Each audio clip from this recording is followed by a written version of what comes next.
bienvenue dans cette nouvelle vidéo qui va être un chit-chat make-up. J'espère que vous allez bien. Alors j'ai décidé aujourd'hui de vous faire un chit-chat make-up tout simplement parce que j'avais pas mal de choses à vous dire, à vous raconter, etc. J'avais envie de papoter avec vous et je me suis dit je vais pas faire un vlog parce que j'ai rien de spécial à vous montrer. Aujourd'hui encore je vais faire du ménage. Je vous ai déjà fait pas mal de vlogs où je vous montre quand je repasse, quand je fais mon lit, quand je fais ci, quand je fais ça, enfin quand je fais du ménage. Et voilà, je pense que je vous ai fait pas mal de vlogs comme ça. Je me suis dit que vous en aurez peut-être marre à la fin de voir des vlogs où je fais toujours la même chose, parce que c'est un peu le cas en ce moment. Voilà. Mais comme j'avais pas mal de choses à vous raconter, bah, je me suis dit je vais faire un petit chit-chat make-up. Voilà, alors pour commencer ce chit-chat make-up, je vais mettre ma crème de jour, qui est la crème légère hydratante peau fraîche de chez De Cléor, et que j'adore tout simplement. Alors, ça fait longtemps que nous n'avons pas papoté ensemble, donc j'espère déjà que vous allez bien. Je crois que je vous ai déjà posé la question, mais voilà. Moi, ça va. Là, nous sommes le mardi 26 mai. Ça fait 8 ans que je suis mariée civilement avec mon mari, parce qu'on fête vraiment nos anniversaires de mariage en général le 7 juillet, qui est le jour du mariage religieux. Et voilà, c'est le mariage religieux, c'est là où on a fait la vraie fête. Le 26 mai, il y a 8 ans, donc nous sommes allés à 11 h à la mairie. On s'est mariés avec nos témoins, nos parents, nos grands-parents et nos frères et sœurs. Voilà, donc on a fait ça à 11 h à la mairie. Ça a été très très rapide, un mariage à la mairie. À 11h30 midi, nous sommes arrivés au restaurant où nous avions voilà, le restaurant d'un ami de ma mère. Voilà, et à 13h30 c'était fini et tout le monde est rentré chez soi. Donc voilà, c'était un moment très sympathique, mais c'était pas vraiment voilà, bref. Donc voilà, donc ça fait déjà 8 ans, donc le temps passe à une allure folle. Voilà, donc on va rien faire de spécial déjà parce que je crois que les restaurants ils sont encore tous fermés. Voilà, et que je vous dis en fait surtout celui du 7 juillet. Quoique je vous ai parlé que je voulais faire donc nos 10 ans de mariage, je vais en même temps que je parle me maquiller, hein, c'est le principe du chit-chat make-up. Donc je vais mettre ce fond de teint qui est l'infaillible Total Cover de L'Oréal. Voilà, c'est un fond de teint, il est un peu foncé pour moi, mais après je vais l'éclaircir un petit peu avec mon anti-cerne. Donc je vais avoir une couche assez conséquente sur ma peau, mais vu qu'aujourd'hui il fait un peu frais, et bah voilà, j'avais envie de me maquiller. Ça fait un moment que je ne me maquille pas, mais là j'avais envie de me maquiller. Donc voilà, est-ce que vous allez voir quelque chose là? Je voulais vous montrer un petit peu la texture, bon peut-être que tout le monde connaît ce fond de teint. Ça fait un peu une texture mousse, c'est rigolo, j'aime bien. Et du coup celui-là je le mets avec les doigts, je le mets jamais avec le Beauty Blender. Celui-là a une texture, voilà. Bref.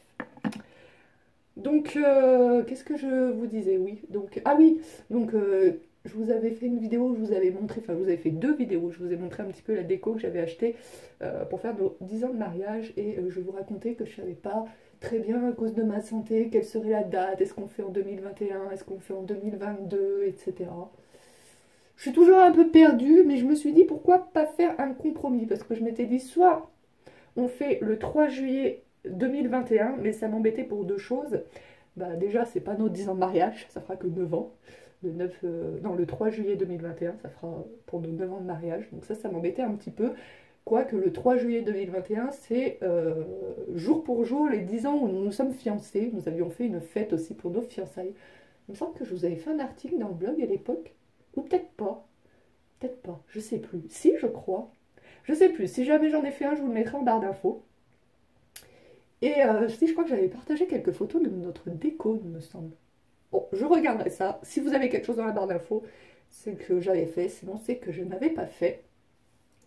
Donc, voilà pour le fond de teint. Donc, j'en ai pas mis énormément parce que j'ai pas non plus envie d'avoir trop une couche. Et finalement, en fait, bah, vu que j'ai bronzé, il fait moins foncé que ce qu'il faisait quand j'étais pas bronzée. Forcément, c'est logique, Miline. Et du coup, oui, alors pour la date de nos 10 ans de mariage, donc je pensais soit au 3 juillet, mais donc ça m'embêtait parce que bah, c'est pas les 10 ans de mariage. Et aussi ça m'embêtait parce que bah, moins de temps de mettre des sous de côté. Ou le 9 juillet 2022, mais j'avais peur, étant donné mes soucis de santé, d'être appelée pour ma greffe de cœur juste avant et de ne pas pouvoir faire cette fête, etc. Donc je me suis dit, pourquoi ne pas y faire le 28 mai 2022. Donc ça sera toujours en 2022 et ça serait donc pour les 8 ans du mariage civil. Et du coup, ça avance un petit peu sans trop avancer. Voilà, mais après, bon, bah, le 28 mai, c'est qu'un mois et demi avant et je peux aussi avoir été appelée pour la greffe. Enfin, voilà, après, quand tu es sur une liste d'attente pour une greffe, je ne le suis pas encore, je vais vous parler de tout ça après. Ça peut être à n'importe quel moment, donc c'est très difficile. Donc pour l'instant, on dit le 28 mai 2012, mais ça peut encore changer, voilà. Je pense que je me déciderai vraiment 6 mois avant. De toute façon, il va falloir que je me décide si on veut réserver une salle. Je sais pas trop combien de temps il faut que je m'y prenne à l'avance. C'est la salle du village, donc il n'y a pas besoin de s'y prendre trop à l'avance. Surtout que je pense pas que ça soit une date très demandée. Mais bon, de toute façon, il faudra réserver la salle avant de vraiment buter la date. Je sais pas si on dit ça comme ça. Bloquer la date, Milune, voilà. Donc voilà, donc pour l'instant on est arrêté sur le 28 mai 2012, mais bon, ça peut changer encore. Je vais mettre un petit peu d'anti-cerne. Donc moi, mon anti-cerne, c'est celui de Tarte, le Shape Tape. Donc vous allez voir qu'il est... Alors celui-là par contre, je le mets avec le Beauty Blender.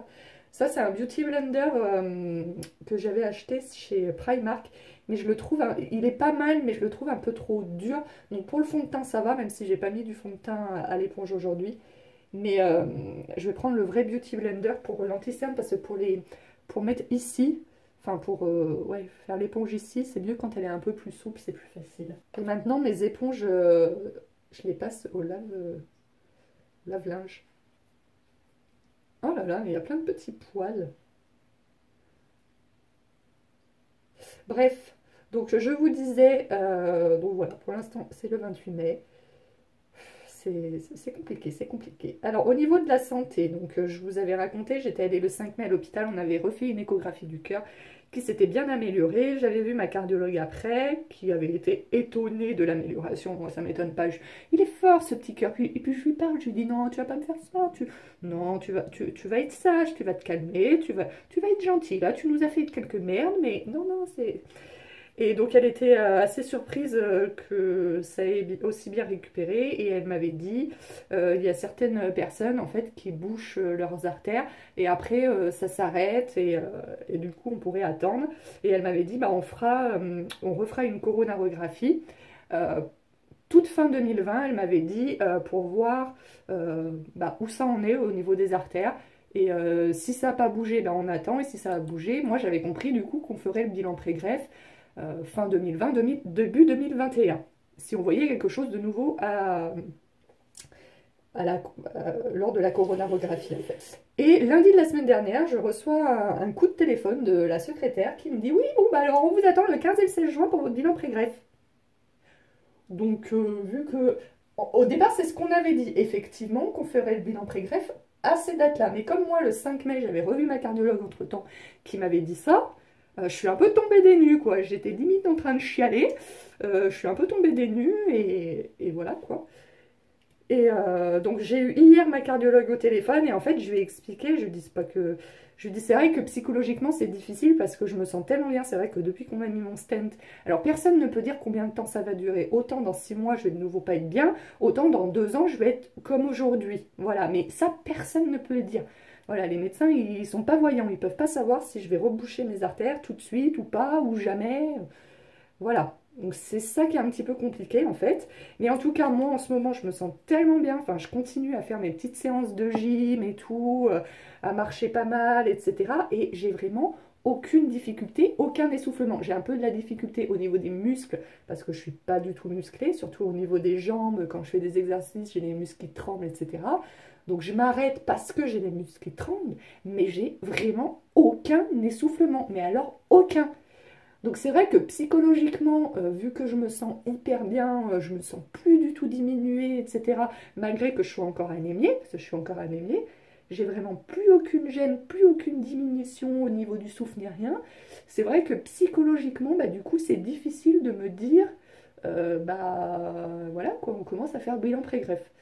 Donc je lui explique ça et je lui dis, et pour le rein, parce que alors le rein, j'ai pas du tout confiance en mon équipe de greffe rénale, hein, c'est triste à dire, mais c'est comme ça. En fait, pour le rein, ce qui s'était passé, c'est qu'ils avaient commencé à faire mon bilan pré-greffe. Donc, pour ceux qui débarqueraient, je suis greffée du cœur depuis 2003 et du rein depuis le 2011. C'est mon papa qui m'a donné son rein en 2011. En fait, ce qui s'est passé, c'est que avant de se faire greffer, il faut faire un bilan qu'on appelle pré-greffe, avec des prises de sang très spécifiques et aussi beaucoup d'examens. En fait, on te regarde sur toutes les coutures pour voir s'il n'y a rien d'autre. Par exemple, je vais avoir un scanner du corps entier pour voir s'il n'y a pas de tumeur quelque part, des choses comme ça. Et puis il y a des examens qui sont pas très agréables, et puis surtout ce qui est désagréable, c'est que c'est encore de l'hôpital, voilà, c'est encore de l'hospitalisation, etc. Quand on a une maladie chronique comme la mienne, voilà, on y va déjà régulièrement, c'est un peu pénible. Et ce qui s'est passé donc pour le rein, c'est que mon rein sa fonction a commencé à baisser, donc on s'est dit on commence à faire le bilan pré-greffe, donc j'ai commencé à faire tous ces examens plus ou moins agréables, mais en tous les cas c'était des jours d'hospitalisation, donc des jours où je ne pouvais pas aller travailler, et puis des jours où je me sens privée de ma liberté, parce que moi quand je suis hospitalisée, je me sens privée de ma liberté. Je vais me faire les sourcils, là c'est un petit échantillon que j'avais eu, petit crayon à sourcils, je crois que c'est Benefit, si je dis pas n'importe quoi. Oui, c'est ça, c'est Benefit. Bon, il arrive à la fin l'échantillon. Bon, je fais pas grand chose, je colore juste un petit peu pour les intensifier, c'est tout. Donc voilà, donc pour le rein, on avait commencé, vu que la fonction rénale avait baissé d'un coup, on avait commencé à faire le bilan pré-greffe. Après, on l'a arrêté parce qu'on a vu que la fonction rénale stagnait et que c'était encore viable comme ça. Donc ils m'ont dit, oh non, c'est trop tôt, on arrête. Et ensuite, on a tout refait. Donc j'ai de nouveau été hospitalisée parce que ce qu'ils avaient fait, je sais plus combien de temps avant, mais c'était pas non plus des années avant, c'était 6 mois, 1 an avant. Les résultats n'étaient plus valables, donc ils m'ont refait revenir à l'hôpital plusieurs fois. Puis alors j'étais hospitalisée, non mais le rein c'était un sketch. J'avais été hospitalisée 2 jours, sur les 2 jours j'avais eu 2 examens, puis après ils m'ont fait revenir plusieurs fois, à 5 jours et tout, parce que, ah non, on a oublié, il faut faire ci aussi, il faut faire ça, enfin ça avait été un truc... Voilà, et c'est ce que j'expliquais hier à ma cardiologue, je dis, moi le seul truc qui me fait peur, c'est que, voilà, je me sens très bien en ce moment, évidemment j'ai conscience qu'on ne peut pas savoir combien de temps ça va durer, et je lui explique ce qui s'est passé pour le rein. Je dis, moi, le seul truc, c'est que j'ai peur que dans 6 mois, vous me dites, ah bah on a fait les examens trop tôt, il faut tout recommencer. Voilà. Et elle m'a rassurée sur ça en me disant que les examens qu'elle avait prévus là pour le 15 et le 16 juin, c'était des examens dont les résultats étaient valables 2-3 ans. Donc du coup, c'est bon. Et en fait, je restais la nuit du 15 au 16 juste pour faire un examen le 16 qui se fait dans l'examen qui se fait dans l'hôpital où je suis suivie par le rein, pour le rein. Parce que je ne suis pas suivie dans le même hôpital pour le rein, pour le cœur. Et donc je lui dis, le 5 novembre, je suis hospitalisée pour la journée pour faire un bilan pour le foie et pour le rein. Est-ce qu'on ne peut pas décaler ce rendez-vous du 16 juin sur cette journée-là, où en plus à chaque fois ils m'hospitalisent pour une journée et j'ai qu'une écho et une prise de sang à faire. Voilà, hein, super pour la sécurité sociale, hospitaliser une journée juste pour une écho et une prise de sang, chouette. Alors que tous les 3 mois, je vais au cardio pour une écho et une prise de sang, c'est en consulte, hein, on n'a pas d'hospitalisation. Et elle me fait, ah si, si, il n'y a pas de souci. Donc du coup, ça serait que le 15 juin, je rentre le matin et je ressortirai le soir. Donc déjà, ça ne me fait pas passer de nuit à l'hôpital. C'est sur mes vacances, donc ça ne me fait pas à nouveau prendre 2 jours, parce que là, ça fait 3 mois que je suis en arrêt, je reprends le 2 juin. Mais j'avais une semaine de vacances qui était prévue la semaine du 15 juin. Donc c'est nickel, ça ne me fait pas reposer 2 jours alors que je suis déjà en arrêt depuis 3 mois. Donc voilà, du coup, je commence mon bilan pré-greffe le 15 juin. Donc je suis à l'hôpital au cardio pour la journée du 15 juin. Mais c'est vrai que par contre, psychologiquement, c'est bizarre parce que d'un côté, je me sens super bien, etc. Donc je me dis, c'est trop tôt, j'ai pas envie. Puis voilà, j'ai vraiment beaucoup de mal à accepter ça en fait. Parce que, voilà, comme je vous dis, je me sens tellement bien en ce moment que voilà, la première fois que j'ai fait mon bilan pré-greffe pour ma greffe de cœur, c'était il y a 17 ans, parce que si je me souviens bien, je m'embrouille un peu dans les dates. Bon, je sais très bien que j'ai été greffée le vendredi 13 juin 2003, mais il me semble que le bilan pré-greffe, on l'avait en janvier-février 2003, donc j'ai pas attendu très longtemps la greffe de cœur, parce que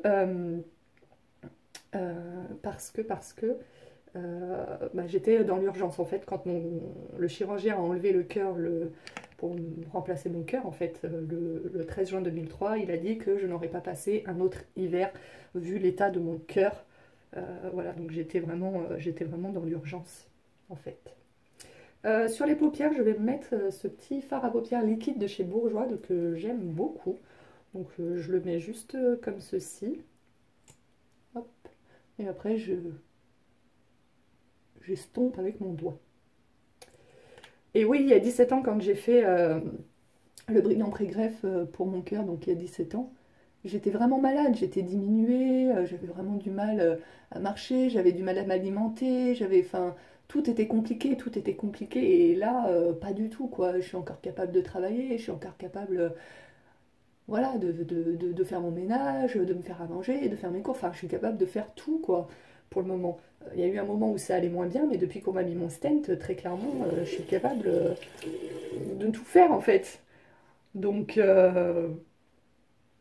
c'est vrai que psychologiquement, du coup, c'est... Et alors ça, c'est dans ma tête, mais je le vis en fait comme une sorte de punition. En fait, comme si j'avais eu des mauvaises notes ces derniers temps, voilà, c'est les mauvais résultats de mes examens, et que du coup, on me disait, bah voilà, il faut que tu redoubles. C'est complètement con, hein, parce que si on me fait tout ça, c'est pour mon bien, au contraire. Mais moi, étant donné que je me sens très bien en ce moment, je le vis dans ma tête comme une punition. Bah voilà, t'as pas été sage, t'as fait des conneries avec ton cœur ces derniers temps. Donc on te refait le bilan pré-greffe pour te remettre sur liste d'attente. Après, j'en parlerai de tout ça avec ma psy un petit peu. Mais je le vis un peu comme ça. Ce qui est un petit peu ridicule, je le conçois. Mais voilà, hein, je vous le dis comme je le pense et comme je le ressens. Voilà, on ne décide pas de comment on vit les choses et on les ressent et c'est comme ça, hein. C'est pas... Voilà. Après, j'essaye voilà, de rester positive. Je me dis, bon, ce sont que des examens pré-greffe. Ça ne veut pas dire qu'on va me greffer demain. D'ailleurs, c'est ce que m'a dit ma mère. Elle m'a dit, vu les résultats de tes derniers examens, là, c'est... Voilà, même si tu fais ton bilan, même si tu es inscrite sur liste d'attente, là, c'est pas maintenant qu'on va te greffer. Mais voilà, c'est un peu compliqué psychologiquement parce que moi, mon ressenti, c'est que je me sens trop bien. Je suis trop bien en ce moment pour faire un bilan pré-greffe. Sur mes cils, je vais mettre cette base de chez Givenchy. J'aime beaucoup le packaging. Je l'ai acheté au départ pour le packaging. Et c'est une base comme ça qui fait blanc sur vos cils et ça les allonge vachement. Parce que là, ces derniers temps, j'ai arrêté le revitalage. Donc mes cils, bah, forcément, les longs sont tombés. Et bah, quand ça repousse court. Je l'ai arrêté parce que bah, tout simplement en ce moment, vu que je ne travaille pas, j'ai pas beaucoup de moyens et que ça coûte cher. Mais je reprendrai, dès que je reprendrai le boulot et que j'aurai à nouveau un salaire décent, je rachèterai.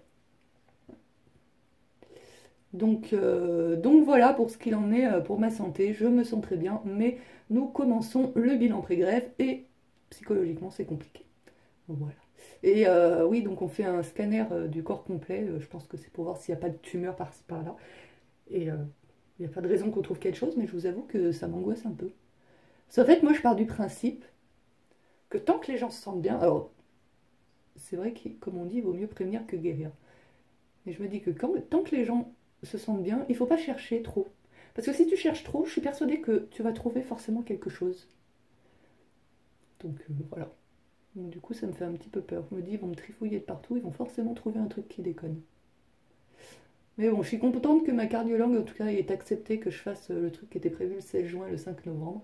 Déjà, ça m'évite de passer une nuit à l'hôpital. C'est sur ma semaine de vacances. Bon, vous allez me dire, ça fait 3 mois que je suis en arrêt, j'ai pas avoir besoin vraiment de vacances, mais bon, 3 mois que je suis en arrêt, mais à cause du coronavirus, et on était bloqué chez nous. Là, normalement, le 15 juin, on pourra un petit peu plus bouger, etc. Ça m'aurait, voilà, j'aimerais bien peut-être aller à droite à gauche, voir quelques copines, voir ma mère, voilà, ça m'aurait embêté un petit peu de... Attendez, j'ai du mal à parler en mettant mon mascara. Je sais pas pourquoi, cet œil, les cils, j'ai l'impression, sont toujours plus longs que sur celui-là. Très bizarre. Ça accroche mieux, j'ai l'impression.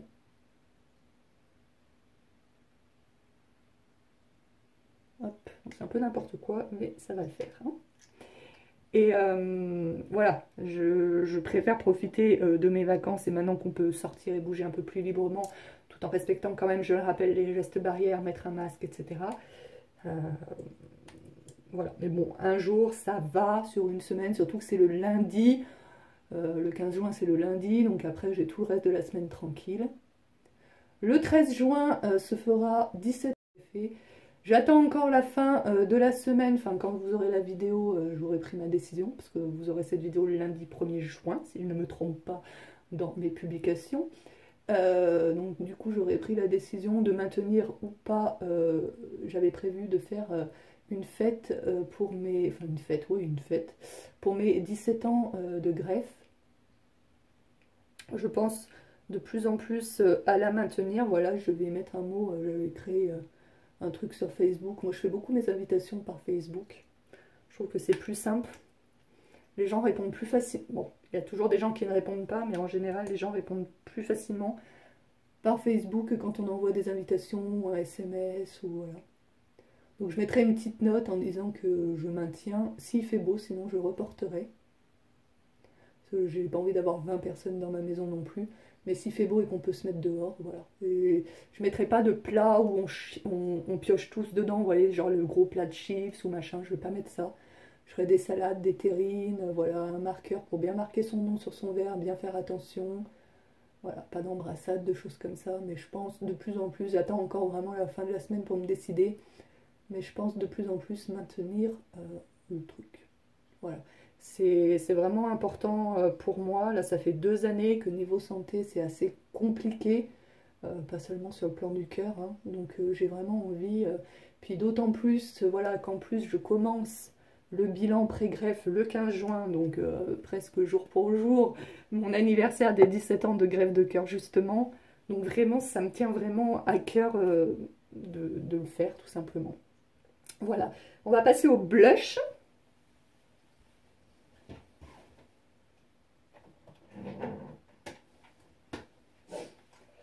Je pense que le 13 juin, du coup, j'aurai vraiment besoin de soutien moral de mes proches parce que, je ne vais pas vous le redire, mais psychologiquement, c'est compliqué quand même. Voilà. Sinon, toute autre chose, alors je ne sais pas ce qui se passe sur YouTube, mais depuis quelques temps, alors je ne saurais plus vous dire exactement depuis quand, je ne reçois plus ou très rarement les notifications quand vous laissez des commentaires sous mes vidéos. Je suis allée voir dans les paramètres, je n'ai changé aucun de mes paramètres, donc je ne sais pas ce qui se passe. En fait, normalement, quand je poste, enfin, sous mes vidéos, quand vous mettez un commentaire, ça m'envoie un mail pour me dire, bah, telle personne a commenté. Et du coup, bah, je vais voir, pas forcément dans la seconde, parce que je ne suis pas connectée à mes mails H24, mais au moins une fois par jour, je vais les regarder. Et voilà, et du coup, bah, je vais voir votre commentaire, et j'y réponds tout le temps, ou alors je mets un cœur pour vous dire que je l'ai bien lu. S'il ne nécessite pas de réponse, sauf si c'est un message d'insulte, je ne vais pas mettre un cœur forcément. Et là, je ne sais pas pourquoi, depuis une dizaine de vidéos à peu près, je dirais, je reçois un commentaire, enfin une notification par-ci par-là. Il y a même certaines vidéos où je ne reçois pas du tout de notification. Par exemple, la vidéo que j'ai fait sur mes chaussures, au bout de quelques jours, je me fais, tiens, c'est bizarre, il n'y a eu aucun commentaire sous cette vidéo et tout. Et bon, ça m'étonnait pas plus que ça, parce que c'est pas forcément une vidéo qui a besoin de beaucoup de commentaires, on va dire. Mais il y a toujours il y a une poignée d'entre vous qui commentent systématiquement, donc je me dis, bah tiens, je vais aller voir. Et effectivement, j'avais 6 commentaires, et je n'avais reçu aucune notification. Donc je voulais vous dire que si je réponds avec 4-5 jours de retard à vos commentaires, bah, c'est à cause de ça. Donc j'essaye le plus possible d'aller voir sous les vidéos quand je me dis tiens c'est bizarre, ça fait longtemps qu'il n'y a pas eu de commentaires ou etc. Mais je ne sais plus combien j'ai de vidéos sur ma chaîne, au moins 300 je crois. Je ne peux pas aller voir tous les jours sous mes 300 vidéos, même plus de 300 vidéos maintenant je crois. Je sais plus. Mais je ne peux pas aller voir sous toutes mes vidéos tous les jours s'il n'y a pas des commentaires. Donc bah, je suis désolée si je réponds pas ou si je réponds beaucoup en retard. C'est peut-être à cause de ça. Je ne sais pas du tout pourquoi ça fait ça. Ça m'a fait ça du jour au lendemain. Avant, ça arrivait hein, qu'il y a un commentaire par-ci par-là qui passe à la trappe, que YouTube ne me notifiait pas forcément tous les commentaires. Ça pouvait arriver, mais c'était un commentaire par-ci par-là. Maintenant, c'est un commentaire par-ci par-là que je reçois en notification. Donc, je sais pas pourquoi. Ça me saoule. Ça me saoule parce que moi je vois certaines youtubeuses qui répondent jamais. Alors je parle pas des grosses youtubeuses qui ont 2000, plus de 2000 messages sous chaque vidéo. Là je comprends qu'à un moment donné on puisse pas répondre à tout le monde. Quoiqu'il y en a certaines qui y arrivent quand même. Mais voilà, je vois certaines youtubeuses, il y a certaines petites youtubeuses auxquelles je suis abonnée qui ont 5-6 commentaires, pas plus, sous chacune de leurs vidéos et qui ne répondent jamais, qui ne mettent pas cœur. Et dans ce cas-là, bah, à la limite, bloque les commentaires, quoi, si t'as pas envie de répondre. Mais c'est vrai que moi, après, voilà, j'ai 37 ans, je suis peut-être de l'ancienne génération. La génération blog, où quand on mettait des commentaires sous les articles des blogs, bah, on se répondait, on s'échangeait les commentaires. Un commentaire, commentaire numéro 1. Je sais pas si vous avez connu ça sous Skyblog. Sous Skyblog, en fait, peu importe que ton commentaire voulait rien dire, en fait, ce qu'il fallait, c'est avoir le maximum de commentaires. Je ne sais pas si ça se fait toujours sur Skyblog. Par exemple, tu mettais 2 mots, tu disais je suis, hop, tu laissais un commentaire. Puis tu écrivais dans le deuxième commentaire, d'accord, hop, un commentaire. Dans le troisième commentaire, avec toi, hop, un commentaire. Sur ce que, hop, un commentaire. Tu dis, hop, un commentaire. Dans ton, hop, un commentaire. Article aujourd'hui, un commentaire. C'était nul. C'était la course à celui qui avait le plus de commentaires. Et aujourd'hui, pas du tout. Je préfère avoir moins de commentaires, mais des commentaires qui ont à voir avec, bah aujourd'hui je fais des vidéos, donc avec la vidéo. Des fois j'ai des commentaires, mais qui n'ont rien à voir avec la vidéo. Je fais, par exemple, je fais plein de vidéos, il y a plein de vidéos sur ma chaîne que tu peux trouver sur le sujet assistante maternelle. Et des fois, sous une vidéo maquillage, une personne va commenter pour me poser une question sur le métier d'assistante maternelle. Et je me dis, mais what the fuck? Il n'y a pas assez sur ma chaîne de vidéos assistante maternelle. Pourquoi tu viens sous une vidéo maquillage me poser une question sur le métier d'assistante maternelle? Voilà, donc aujourd'hui, je suis plus du tout dans l'optique d'avoir plein de commentaires. Voilà, même si j'ai que 5-6 commentaires, ça me va très bien, tant que les commentaires sont intéressants et parlent du sujet, ce dont je parle dans ma vidéo, quoi. C'est ce qui m'importe le plus aujourd'hui. Voilà. Je vais mettre, je suis dans ma période rouge sur les lèvres en ce moment. Donc là, c'est un petit crayon de la marque LR, rouge. Donc je vais faire mon petit contour des lèvres. Par contre, j'ai les lèvres super sèches. Bon, après, mon rouge à lèvres est assez crémeux, donc c'est pas très dérangeant. Alors, bon, là, je ne parle pas. Je pense que vous allez comprendre pourquoi je ne parle pas. Voilà, donc comme vous pouvez le voir, j'ai crayonné un petit peu grossièrement aussi l'intérieur de ma bouche. Je vais rajouter bien sûr du rouge à lèvres par-dessus, mais je trouve que lorsque l'on craigne, on met un peu de crayon, vous voyez c'est très grossier, hein, c'est pas uniforme et tout, et je trouve que du coup le rouge à lèvres tient un petit peu mieux après. Donc voilà, je fais ça. Une petite astuce. Oui, parce qu'il y a ça aussi que je voulais vous raconter. Alors attendez, je prends mes rouges à lèvres. Je prends ma palette de rouge à lèvres qui est celle-ci. J'avais cherché une fois, mais on la trouve plus celle-ci. Et elle est vachement bien, parce que regardez, il y a plein de rouge à lèvres. Bon, elle est très très vieille, hein, normalement ils sont périmés, mais écoutez, moi je les mets. Voilà, ouais, ça fait au moins 10 ans que je l'ai cette palette. Et je mets toujours ces rouges à lèvres. Et écoutez, jusqu'à présent il m'est jamais arrivé de problème. Donc je touche du bois. Voilà. Mais je vous conseille pas de mettre des rouges à lèvres vieux de 10 ans. Mais faites ce que je dis, mais pas faites pas ce que je fais. Hein. Vous connaissez l'expression. Alors, je me mets du rouge à lèvres et je vous raconte. Voilà! Toute fraîche, toute belle. J'ai pas du tout l'impression de me la péter là. Alors, qu'est-ce que je disais par contre? C'est bien de se couper, mais après il faut retrouver le fil de ce que tu racontais, Milune. Je vais me mettre un petit peu de parfum. Alors l'été, quand il fait beau, enfin on n'est pas encore en été, mais bon, il fait beau. J'aime bien me mettre ce parfum là. Alors c'est pas du vrai parfum, hein, c'est une brume parfumée pour le corps et ça sent un peu le monoï et tout. Mais l'été, mais je trouve ça trop agréable quoi. Ah oui, j'ai retrouvé ce que je voulais vous dire. J'en mets beaucoup, j'aime bien sentir bon. J'ai retrouvé ce que je voulais vous dire. Alors, dans une vidéo, je ne sais plus laquelle c'était, je vous la remettrai. Je disais, voilà, les vues ont baissé, etc. Je comprends pas, etc. Et en fait, il y a une personne, ça va lui faire plaisir que je parle d'elle, je pense, parce que quand tu bloques quelqu'un sur YouTube, en fait, tu ne vois plus ses commentaires, mais la personne peut quand même laisser des commentaires si je ne me trompe pas. Et en tout cas, je suis sûre qu'elle peut quand même regarder les vidéos. Donc, cette personne me trouve détestable, mais regarde quand même a priori toutes mes vidéos. Et en fait, c'est une personne avec qui je parlais bien. Et en fait, il y avait une vidéo, je sais plus, dans un vlog il y a longtemps, où je disais que je ne comprenais pas, que la MDPH ne me reconnaisse pas comme handicapée, avec tous les soucis que j'ai. D'ailleurs, j'ai refait un dossier, j'attends une nouvelle réponse là, avec tout ce qui m'est arrivé dernièrement, entre mon opération, les problèmes du cœur, etc. On a refait un dossier, enfin j'ai refait un dossier, je verrai bien ce que ça me dit. Et donc je disais, ouais, je connais des personnes qui ont moins de soucis que moi à mes yeux, hein, c'était mon jugement, et qui sont reconnues handicapées, je comprends pas et tout. Et elle avait très mal pris cette remarque, elle avait été touchée par cette remarque.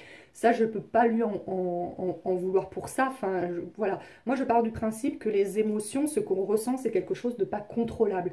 Parfois, on a peur de quelque chose, une autre personne ne va pas en avoir peur. On va être touché par quelque chose, une autre personne ne va pas être touchée par ça du tout. Voilà, c'est comme ça. Donc je ne lui en ai pas voulu, mais par contre là où je lui en ai voulu, c'est que depuis ce jour, elle a commencé par faire un espèce de harcèlement moral, on va dire, sous mes vidéos, par message privé sur Facebook, par message privé sur Instagram, voilà, en me disant que j'étais pas la plus à plaindre, que voilà, qu'il y avait des choses bien pires qui se passaient dans le monde, etc. J'ai jamais dit le contraire, j'ai jamais dit le contraire, j'en suis tout à fait consciente qu'il y a des choses qui se passent dans le monde qui sont bien pires que ce que je peux vivre dans mon quotidien. Oui, je suis une privilégiée d'habiter dans une maison. Oui, je suis une privilégiée, j'ai un toit sur ma tête, j'ai de quoi manger tous les jours. Oui, oui, oui. Mais ce n'est pas parce qu'il se passe des choses pires dans le monde que ma souffrance et ma peur ne sont pas réelles. Voilà. Ça ne veut pas dire que je me fiche de ce qui se passe dans le monde. Ça ne veut pas dire voilà, que je m'en fiche. Ça ne veut pas dire que j'ai pas conscience qu'il y a des choses bien pires qui se passent. Mais c'est pas pour ça que ma souffrance, ma peur n'est pas réelle. Donc c'est une personne que j'ai fini par bloquer donc sur YouTube, que j'ai fini par bloquer sur Instagram, que j'ai fini par bloquer sur Facebook, parce que depuis que j'avais dit ça, sous toutes mes vidéos, elle avait quelque chose à redire, elle déformait systématiquement mes propos, voilà. Donc j'ai fini par bloquer parce que au début j'ai essayé de parler avec elle. C'est très rare que je bloque les personnes, vraiment. Mais après, quand il n'y a pas de discussion possible, qu'on voit que la personne en fait est dans son truc, et voilà, elle y croit à son truc. Et je pense que quand elle pense que je suis une personne égocentrique, détestable, etc., que c'est son opinion et elle a le droit de le penser, il n'y a aucun souci sur ça. Mais par contre, moi, je n'ai pas, je sais ce que je vaux et je n'ai pas à recevoir, voilà, à accepter de recevoir ce type de message constamment, tous les jours, d'avoir tous mes propos déformés, etc. C'est un droit que j'ai de ne pas vouloir recevoir ce type de message. Donc du coup, je l'ai bloqué de partout. Ça s'est calmé durant plusieurs semaines et je pense que elle a dû se rendre compte en fait qu'elle était bloquée. Et donc elle m'a envoyé, bon, il y a quoi, 15 jours de ça maintenant, un mail. Voilà, donc alors je l'ai lu en diagonale, hein, le mail, donc j'ai pas tout lu. Mais en gros, je suis une personne qui ne fait que se plaindre sur YouTube, qui ne fait une chaîne sans contenu, donc il ne faut pas que je me plaigne si mes vues baissent, etc.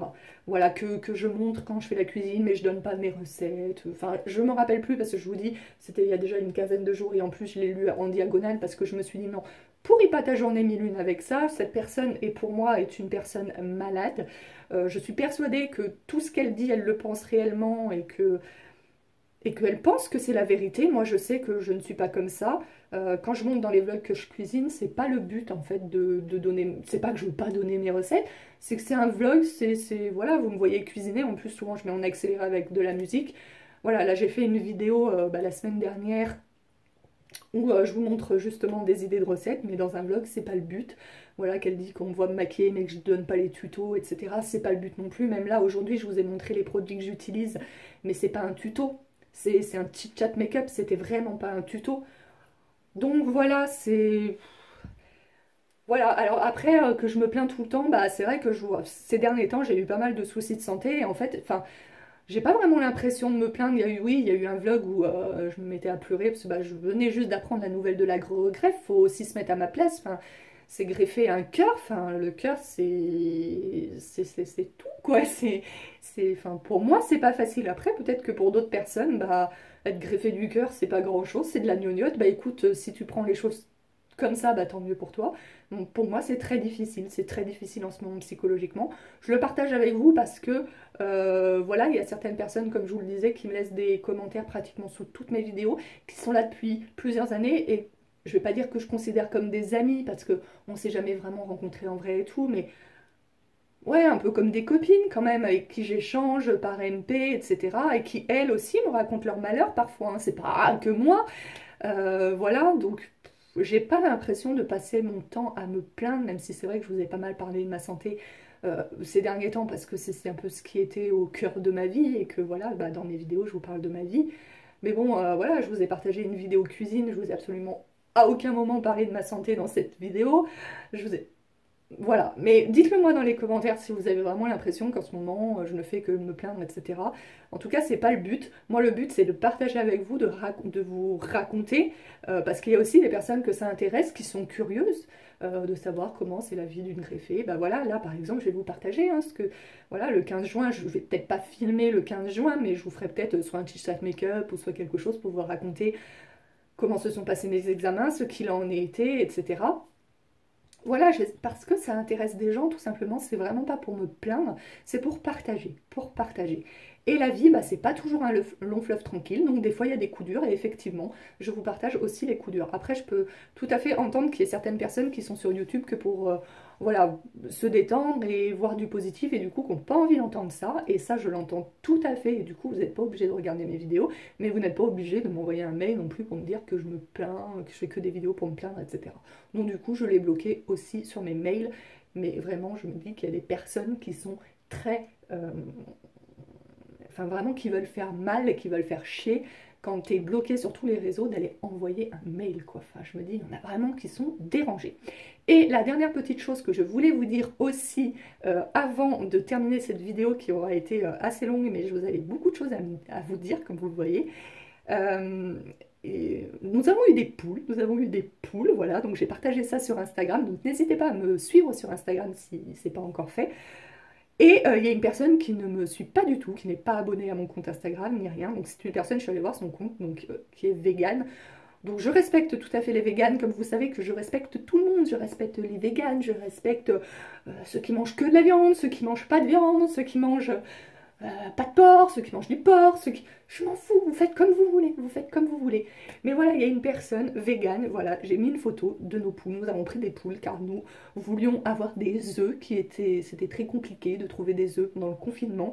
Donc voilà, et puis parce que, voilà, bon, moi j'étais pas très pour avoir des poules au départ, parce que bah il faut s'en occuper, etc. Mais moi j'aime tellement les animaux que, voilà.